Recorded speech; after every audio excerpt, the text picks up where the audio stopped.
When you hear the term royal wedding, Prince Harry and Meghan Markle, Prince William and Kate Middleton, and Prince Charles and Lady Diana Spencer might be the first couples who spring to mind. But what about Queen Elizabeth II and Prince Philip's big day? While the couple recently celebrated their 71st wedding anniversary, their romance was far from a fairy tale. Elizabeth's family wasn't thrilled with the pairing, and Philip's German heritage meant that he couldn't invite his sisters to attend. There was drama, and romance, and gifts galore, not to mention one ill-timed broken tiara. Read on for all the royally fascinating details about Queen Elizabeth II and Prince Philip's wedding. 1. The couple met at another royal wedding. Weddings are known as a great place to meet potential mates, and Elizabeth and Philip proved that, though it would take more than 10 years for them to get together. Which is for the best, as then Princess Elizabeth was only 8 years old when she first met Philip at the 1934 wedding of Princess Marina of Greece and Denmark, Philip's cousin, to Prince George, Duke of Kent, Elizabeth's uncle. 2, who are distant cousins, met again in 1939, and began a kind of courtship via written correspondence, the 1930s equivalent of texting. 2. Popped the question at Balmoral Castle. I thought the couple didn't get to see much of each other during World War II, as Philip was a Royal Navy officer.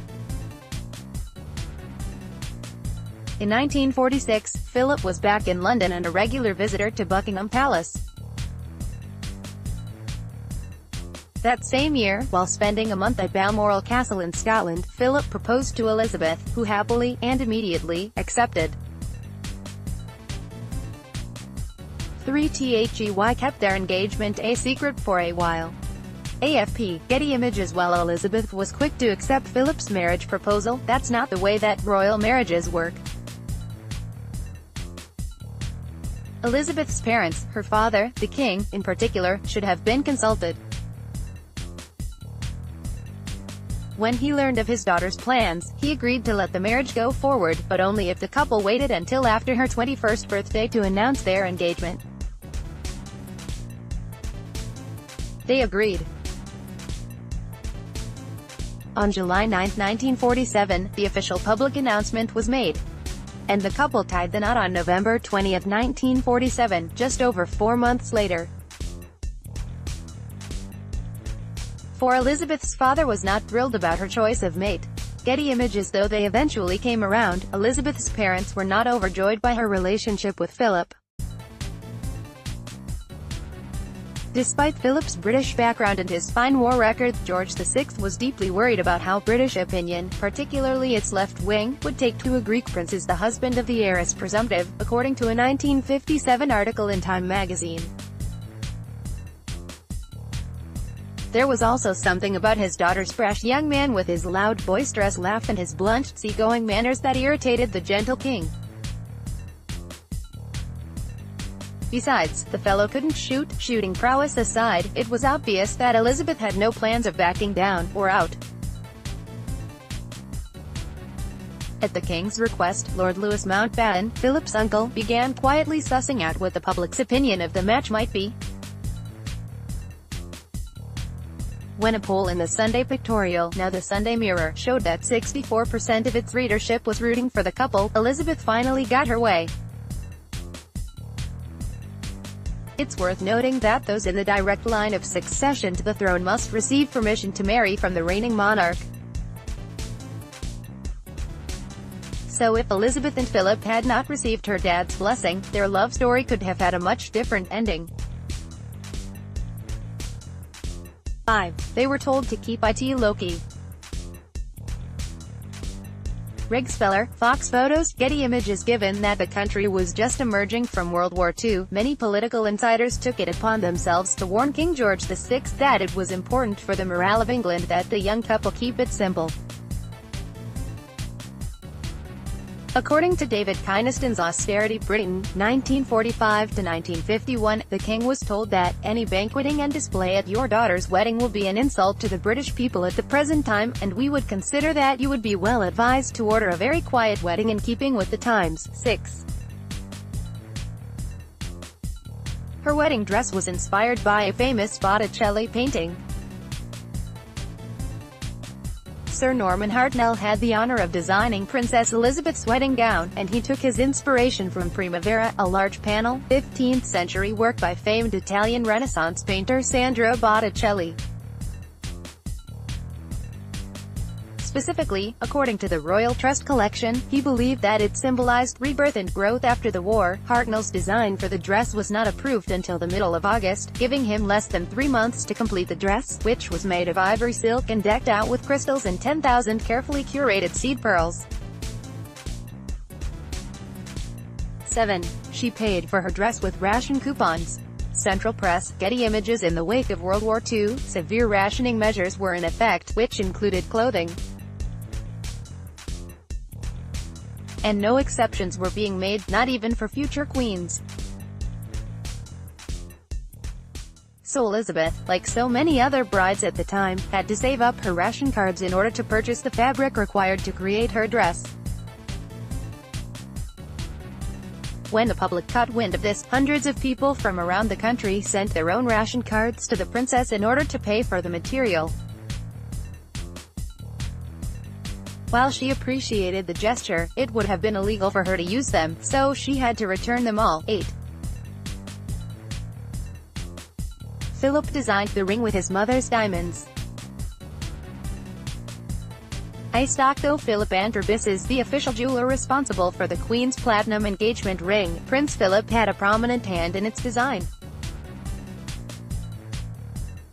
And ring, a 3-carat round diamond stunner surrounded by 10 smaller paved diamonds, came with a very personal connection. The diamonds came from the tiara that Philip's mother, Princess Alice of Battenberg, wore on her wedding day, a gift from Tsar Nicholas II and Tsarina Alexandria of Russia. There were enough diamonds left over that the ring came with a matching bracelet, which Philip gave to Elizabeth as a wedding gift.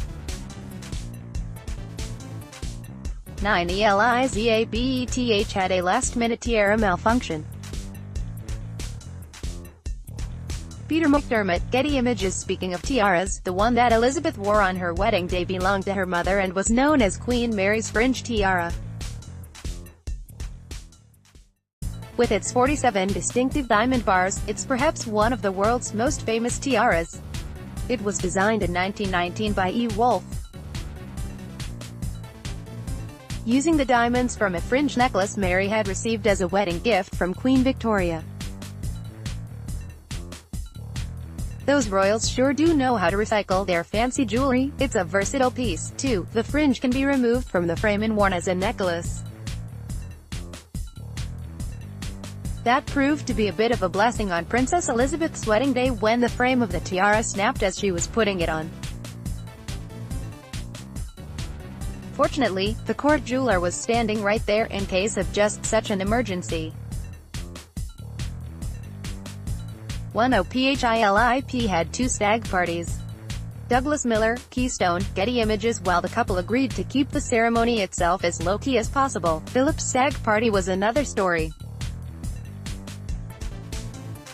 The night before the wedding, Philip hosted a bachelor party at London's Dorchester Club, with media in attendance.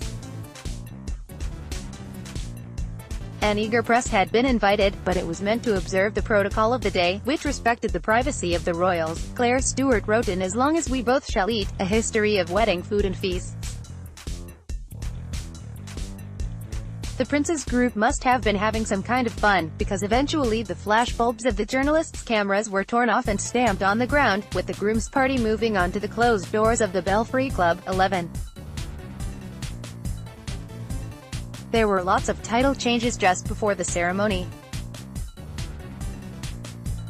AFP, Getty Images. There are certain rules that are required for marrying into the royal family, many of them set by the Act of Settlement, 1701. As a result, Philip had a bit of work to do before the wedding. In addition to renouncing his Greek and Danish titles, he took on the surname of his British mother's family. He was also required to convert from Greek Orthodoxy to Anglicanism. King George made it worth his while though. The day before the wedding, he bestowed the His Royal Highness address styling on Philip. On the morning of their wedding, he gave him a whole mouthful of other titles: Duke of Edinburgh, Earl of Merioneth, and Baron Greenwich. 12they were married at Westminster Abbey. Elizabeth and Philip followed in the footsteps of her parents when they married at Westminster Abbey at 10:30 a.m. on November 20, 1947. Nearly a quarter-century before, on April 26, 1923, Elizabeth's parents, King George VI and Queen Elizabeth, then known as the Duke and Duchess of York, also married at Westminster Abbey. Princess Elizabeth was the 10th member of the royal family to be wed at the Abbey. 13. She carried myrtle in her bouquet, which is a royal tradition. WHYLD, Pool. Getty Images. Princess Elizabeth's white orchid bouquet also included a sprig of myrtle from the garden at Osborne House, a former royal residence on the Isle of Wight. It was a tradition that began with Queen Victoria and has carried on through the ages. Lady St. Diana Spencer's bouquet included a sprig of the Osborne House myrtle, as did Kate Middleton's, pictured. Another royal tradition that Elizabeth followed: the day after her wedding, her bouquet was sent back to Westminster Abbey, where it was laid atop the tomb of the unknown soldier. 14. There were 2,000 guests in attendance.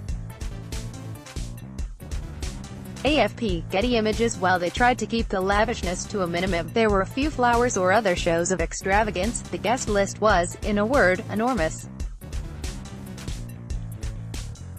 There were 2,000 guests invited to the ceremony, with plenty of royals from around the world in attendance, including the King and Queen of Denmark, the King of Iraq, the Shah of Iran, and Princess Juliana and Prince Bernhard of the Netherlands. 15. The Duke of Windsor, aka King Edward VIII, was not on the guest list. Central Press, Getty Images. There's a lot of politics that go into who makes the cut for the guest list of any wedding, but Philip and Elizabeth had even more challenges to muddle through. Because the couple married so soon after World War II, it was deemed unacceptable for any of Philip's German relatives to be a part of the big day, which meant that he couldn't invite his 3 surviving sisters who had all married German princes. Also conveniently left off the guest list: George's brother, the Duke of Windsor, aka the royal formerly known as King Edward VIII, who abdicated the throne in order to marry Wallis Simpson, thus changing the line of succession and making Elizabeth the heir presumptive. 16. 200 million people around the world listened to the ceremony. Hilton Archive, Getty Images. While waking up early to watch the latest royal wedding may be the norm today, well, for as rarely as they occur, technology wasn't quite there at the time. Still, there was enough interest in the nuptials that more than 200 million people around the world listened to the couple exchange their vows via BBC Radio. Video footage of the event made its way into cinemas around the country shortly thereafter. 17. Their wedding cake was 9 feet tall.